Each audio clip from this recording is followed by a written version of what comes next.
သဲနှစ်ခါကွဲခဲ့ရတဲ့ TIE Honori အားလုံးမင်္ဂလာပါဒီနေ့ကတော့အာဆင်နယ်အသင်းကြောင့်အသဲနှစ်ခါကွဲခဲ့ရတဲ့ TIE Honori ကြောင်းကိုပြောပြပေးသွားမှာဖြစ်ပါတယ်ခင်ဗျာ2006ခုနှစ်မှာအာဆင်နယ်အသင်းဟာတမိုင်းတလျှောက်ပထမအဦးဆုံးချန်ပီယံလိဖိုင်နယ်ကိုတက်ရောက်နိုင်ခဲ့ပါတယ်အသင်းရဲ့ခေါင်းဆောင်ကျဲဘွဲ့ TIE Honori လည်းဥရောပရဲ့အကြီးမားဆုံးဖလားကိုကင်မြောက်ဖို့အနည်းဆက်ဆုံးရောက်ရှိခဲ့ပါတယ်ဒါပေမဲ့ဖိုင်နယ်ညမှာတော့ဘာစီလိုနာအသင်းကိုတကိုးနဲ့ရှုံးနိမ့်ခဲ့ရပြီးအာဆင်နယ်ရဲ့အိမ်မက်ဟာပြည့်စည်ခဲ့ရပါတယ်။အဲ့ဒီညကတော့ဟွန်နရီအတွက်တော့ဘောလုံးသမားဘဝရဲ့နာကျင်စရာအကောင်းဆုံးခိတ်တက်တွေထဲကတစ်ခုဖြစ်ပါတယ်ခင်ဗျာ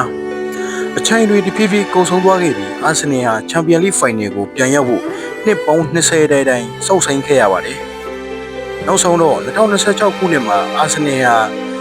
ဥရောပဖိုင်နယ်ဆင်မြင့်ကိုပြန်လည်တက်ရောက်နိုင်ခဲ့ပါတယ်။ပြည်သက်တွေကဒီတစ်ခေါက်တော့အိမ်မက်ကိုကောင်းတဲ့ပေါ်နိုင်လိုက်မယ်လို့ပြောလိုက်ကြပါတယ်။ဒါပေမဲ့ကကြမာကထပ်ပြီးရက်ဆက်ခဲ့ပါတယ်။အာဆင်နယ်ဟာဖိုင်နယ်မှာတက်မှန်ရှုံးလိုက်ခဲ့ရပြီးချန်ပီယံဖြစ်ခွင့်နဲ့လွှဲချော်ခဲ့ရပါတယ်။ဒီတစ်ချိန်မှာတော့ဟွန်ရီယာကစားသမားတစ်ယောက်ဖြစ်မဟုတ်တော့ပါဘူး။သူချစ်တဲ့အသင်းရဲ့နောက်ထပ်အလုံးကွဲစရာခိတ်တက်ကိုဘေးကနေငြိမ်သက်စွာကြည့်နေခဲ့ရသူဖြစ်ခဲ့ပါတယ်။2006ခုနှစ်မှာကိုယ်တိုင်ဖိုင်နယ်ရှုံးခဲ့ရတယ်။2026ခုနှစ်မှာကိုချစ်တဲ့တင်ဟောင်းဖိုင်နယ်ရှုံးတော့ကိုထပ်ပြီးမြင်တွေ့ခဲ့ရပါတယ်။20ကြာခဲ့ပြီမဲ့ချန်ပီယံလိဖလားဟာ TIE Honori နဲ့